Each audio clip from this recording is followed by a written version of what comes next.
Hi. So, welcome, guys. My name is Jose.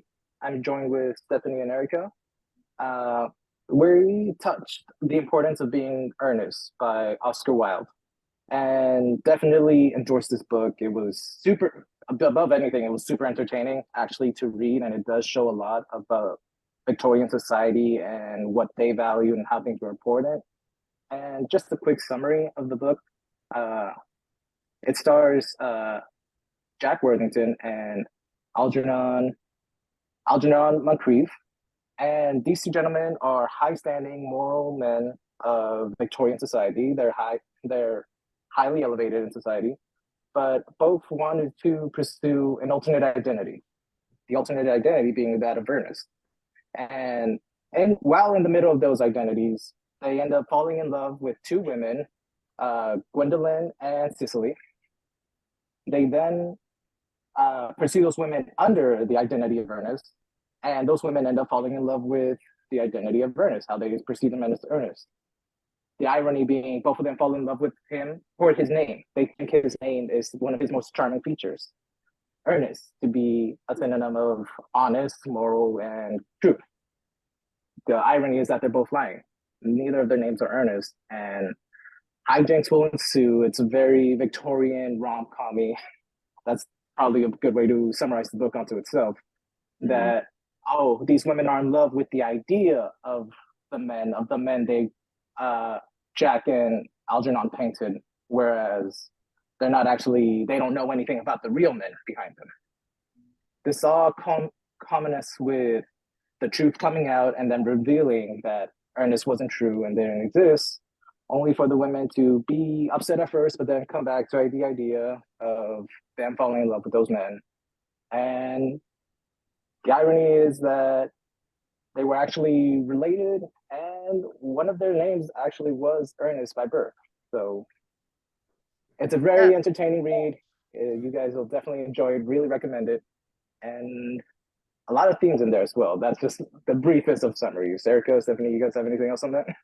Yeah, I think you just said it perfectly. The book is a very funny book. It's an easy read too, so it's a very small, thin book that once you get it, you can read it. I think I read mine less than maybe an hour because it was just so thin, and it's so funny that you just go through it and you're actually just laughing through it. To touch on what he was saying here, one of the quotes from it was one of the girls, she says, "Pity any poor married woman whose husband is not called Ernest."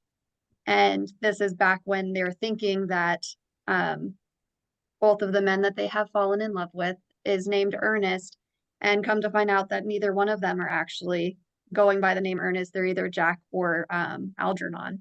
Um, it all kind of ties in a little bit here where one of them was raised without knowing who his parents were. So he was not really born into a high society that these women are wanting.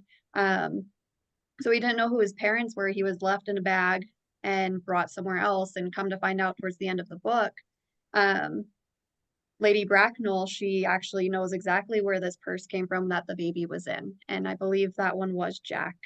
Um, Quick any, note, I'm so sorry. oh, His name is yes. John. His name is John. Quick note, I'm so sorry. Oh, I might have my notes written wrong. That's okay.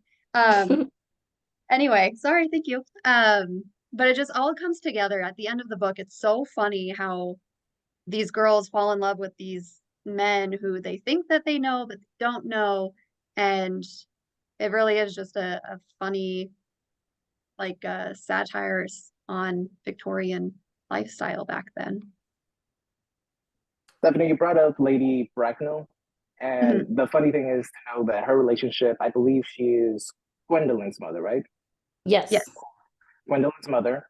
She's also a high standing lady. And when John Worthington, under the identity of Ernest, is asking for her hand, uh, she would refuse him because he needs to know her Ernest's pedigree. He needs to know his background, who his family was. And that really shows what was important back then for high standing members of society.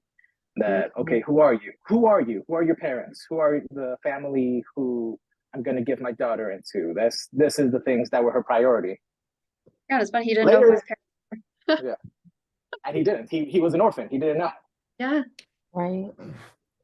Yeah, and then I'm like, what was shocking to me was that at the beginning of the book, I can't pronounce his name, but um the younger brother of Ernest, or John. Algernon?